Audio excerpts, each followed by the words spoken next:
திருச்சிற்றம்பலம். அருட்பெரும் ஜோதி அருட்பெரும் ஜோதி தனிப்பெரும் கருணை அருட்பெரும் ஜோதி. இறைவனால் நாம் ஒவ்வொருவருக்கும் ஒவ்வொரு விதமான வாழ்க்கை கொடுக்கப்பட்டிருக்கிறது. நம்ம எல்லாருக்கும் நம்ம எப்படி பிறந்தோம்,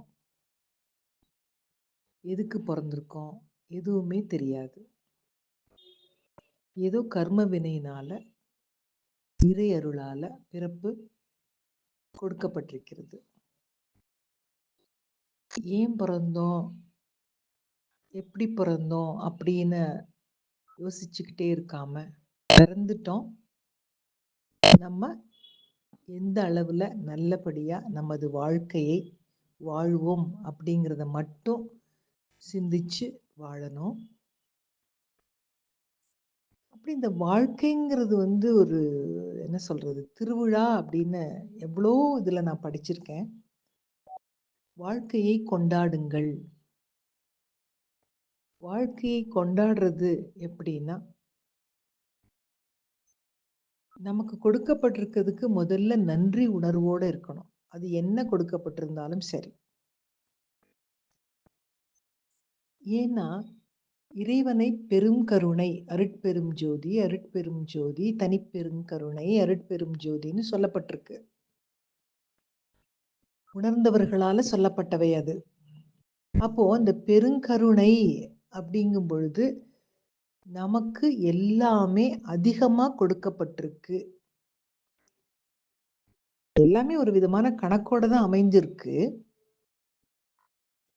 நம்ம போன ஜென்மத்துல என்ன செஞ்சிருக்கோம், என்ன தன்மையில இருந்திருக்கோம் அப்படின்னு பார்த்து அதற்கான மார்க் மட்டும் நமக்கு கொடுக்கல.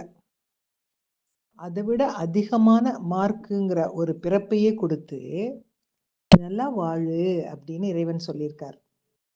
அதனாலதான் நமக்கு கொடுக்கப்பட்டதை நாம் மனதார ஏற்றுக்கொள்ள வேண்டும். ஏற்றுக்கொண்டு நாம் வாழணும். எப்படி வாழணும்? இறைவனை மனதார நினைக்கணும்.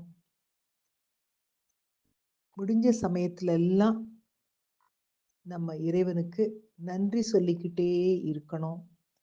மனதுல இறை சிந்தனை எப்போதும் இருந்துகிட்டே இருக்கணும். நம்ம பேசுற ஒவ்வொரு சொல்லும்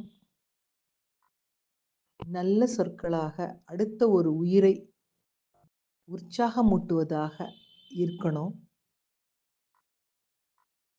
ஒழுக்கத்தோட வாழணும். நல்ல பண்போட வாழணும். நம்மளால நமக்கிட்ட இருக்கத எத்தனை பேருக்கு என்னென்ன சமயத்துலலாம் ஷேர் பண்ண முடியணுமோ அப்படி ஷேர் பண்ணணும் அப்படின்னு நினைச்சு அதற்கான சந்தர்ப்பத்துல முடிந்த போதெல்லாம் ஏதாவது ஒரு நல்லதை செய்யணும். பணத்தாலையும் பொருளாலையும் மட்டும்தான் செய்ய முடியும்னு இல்லை, எண்ணத்தால நிறைய செய்யலாம். நம்ம பார்க்குறவங்க, நம்ம பழகுறவங்க, நம்ம உறவினர்கள், நம்மளுடைய குடும்பத்துல இருக்கக்கூடிய அத்தனை பேருமே நல்லா இருக்கணும். வேதாத்ரி மகர்ஷி ஐயா சொல்ற மாதிரி வாழ்க வளமுடன் வாழ்க வளமுடன்னு சொல்லி ஒவ்வொருத்தரையும் வாழ்த்துறதுக்கு நம்ம பழகணும். நாம் செய்யக்கூடிய ஒவ்வொரு நல்லதும் முதலில் நமக்கு நல்லதை கொடுத்துட்டு தான் அப்புறம் அடுத்தவங்களுக்கு அது போகும். அதனால மனதார வாழ்த்துனாலே அவங்களுக்கு அது மிகப்பெரிய ஒரு நல்லதை கொடுக்கும். பிரபஞ்சம் வாழ்க, வையகம் வாழ்கன்னா அதுக்குள்ள எல்லாமே அடக்கம். அதனால தினமும் நம்ம மனதார மனதில் அன்பை நிறைத்து வாழ்க வளமுடன் வாழ்க வளமுடன் சொல்லிக்கிட்டே இருந்தாலே அது ரொம்ப ஒரு சிறப்பு. யாரை பார்க்கும் பொழுதும் ஒரு நம்மளுடைய கண்கள்ல ஒரு கருணை நிறைந்த கண்களா இருக்கணும். மற்றவங்க நல்லா இருக்கணும் அப்படின்னு நினைக்கக்கூடியவங்களாவது நம்ம வாழணும். அதுக்கு நமக்கு நம்ம எந்த முயற்சியும் போட வேண்டாம். சாதாரணமா அது ஒரு பெரிய விஷயமே கிடையாது. அதனால எப்பவுமே எந்த சமயத்திலையும் மனதை நல்லா வச்சுக்கிட்டு, நல்லா வச்சுக்கிறதுனா என்ன? மனதில் இருக்கக்கூடியவை அத்தனையும் நல்லதா நன்மை பயப்பவையா இருக்கணும். அப்படி நம்ம நினைச்சு ஒவ்வொரு நாளும் பயனுள்ளவர்களாக வாழ்வோம் என்று சொல்லி, இதை இன்றைய சிந்தனையாக்கி மகிழ்வோடு காலை வணக்கம் சொல்வது அழகம்மை சுவாமிநாதன். Happy morning.